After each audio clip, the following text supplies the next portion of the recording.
Welcome to our channel.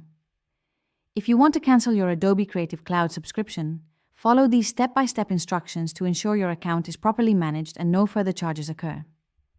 Step 1. Open your web browser and go to the Adobe website.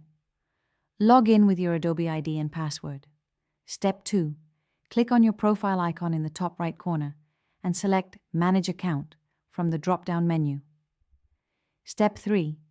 Navigate to the Plans section to view your current Creative Cloud subscription details. Step 4. Click on Manage Plan next to your active subscription to see available options. Step 5. Select Cancel Plan or cancel your plan from the options displayed. Step 6.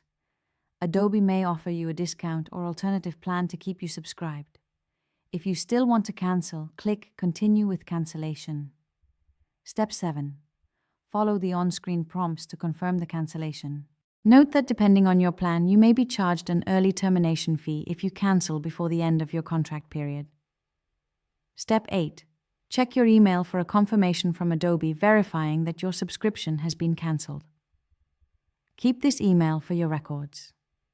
Don't forget to like this video and subscribe to our channel.